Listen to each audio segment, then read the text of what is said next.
Series X. It has been there since years, but now it is out. It needs an upgrade in a very, very rare form, the rarest of all. Now, here we have no console but an emulator. Consoles. First of all, what they are. Xbox Series, that what it was a console, but what they are. Actually, they are mechanical engineers or marvels, we can say, a small box which help us play games. What they help us play games? Isn't that confusing? Yes, it is. But they don't only help us to play games, but also to experience them, because they give us the most of the best of its quality. That's why they have got a specific name other than these laptops and all. Consoles.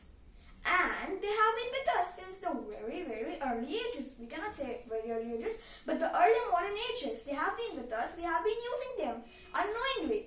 Considered any game which was released on a computer, that particular application on the OS which was running at that particular time was called a console. Similarly, now we have particular condensed machines for such things named as consoles. Who they are or whom they are with. Companies like Sony, Microsoft, Google, and all of them have tried their once in this business, or we can say this consoles, this game world, but mostly two of them, the mains are Sony and Microsoft. They are the one which are reaching at the top and have released most of their products as consoles only. Then, one problem with them is that they are all the same. How? They are the same. Let's see. They are the same, but they are a little different. This one is a little different. It can change the world of games. But how? It can revolutionize them. I'm just saying these all things about that product. But what is that product? How is it helpful? Or how is it different from the others which are same? Let's see. First of all, it is named as Playbox. So what the product is? This small chip? No. No. That small chip? No, that's not the product. But the thing inside that is the product which has to be played. And one more configuration, that it's not a console, it's an emulator. What is the difference between them? Both of them help us to do the same work. So what's the difference? Let me tell you the difference. A console, we can consider a console as a machine with an OS inside it, operating system, with the OS inside it which can perform a particular number of tasks like Windows. Windows cannot download apps from iOS stores, App Store, or whatever it is. Then our Apple phones cannot download those apps from the Play Store. That's the disadvantage, that they like apps. Most apps are present on the Play Store, but some of them are not present in the App Store, which you cannot download them. That's the disadvantage. Well, the emulator can perform all the tasks that OS can do, and even more than that.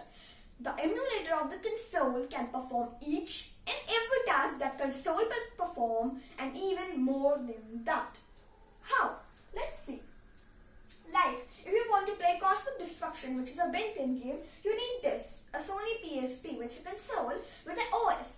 While if you want to play this Deathly Hallows, which is a Harry Potter game, you need this. This is the WII. But if you wanted to play both of them at the same time, you can use an emulator, and which is what is in that SIM, which is what is in that SD card, and that's what is the emulator which we have compiled and made as in that SD card, and it can play both of them without any need to buy both of them. You can buy means you can have just this and play both of them. How do we get games?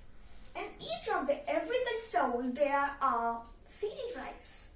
In previous one they had CD drives. In the PSP there are small CD drives which are suited for Windows 7 and XP, I think so. So they all use CD drives. We will use CD drive? No. Who would want a CD drive? Now it is digital gaming thing.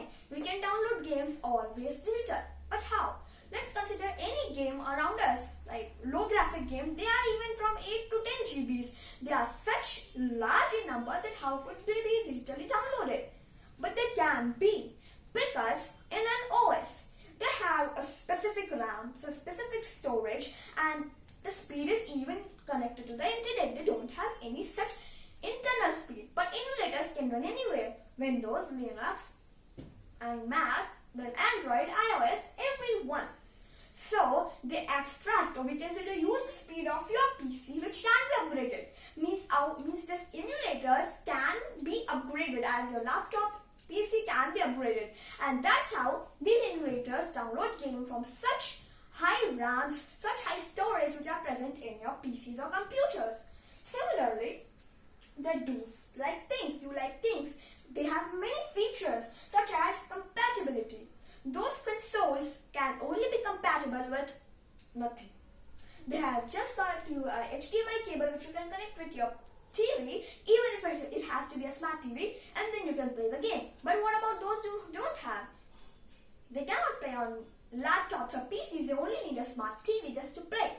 But these emulators, which is on that SD card, is compatible with Windows, Mac, Linux, and even Android. It can run on mobile phones too. Then it is small. No, it's a mini. That SD card is so small that you can store it everywhere. A portable console which is exactly as similar to as a great and big costly console would be. As you can see, this is the most latest one and still is so big. And this thing and that thing. This thing can play the same games that SD card can also play. So what's the difference? No difference. But this can have a greater speed as your PCs, computers, they can be upgraded. That's how. Then their price. Their price is very, very less as compared to these consoles. Very, very less. How?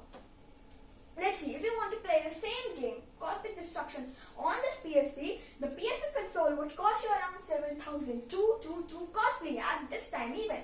Then buying a PSP, which would give you the best experience in 3 of this, would cost you 22,500. These all images I extracted from Google, as Google's site is small, I couldn't show you the complete page. And if you want a Nintendo WII, which was the earlier previous slide, would cost you around 16,990. While this SD card emulator would just cost you around 1,000 to 2,000.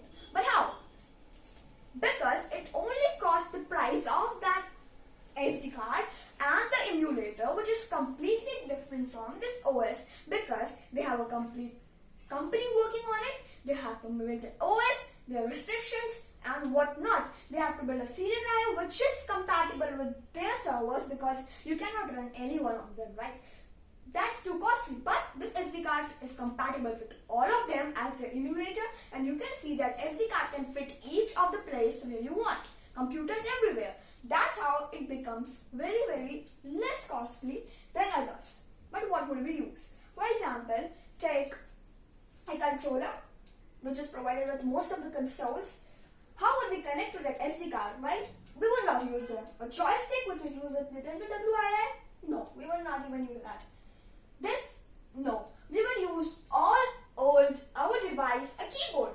Keyboard has been with us since the development of these computers, and we are very, very much habitual with them, and that's how it's really helpful for us to use these computers instead of these three.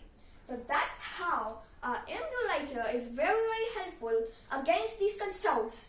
Less price, less space consumption, and much, much more speed than the others. Digital gaming, no wrestle bustle of that CD drive, that's completely a mess.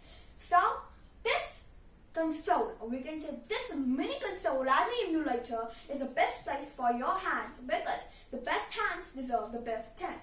And that's what ends it. Thank you.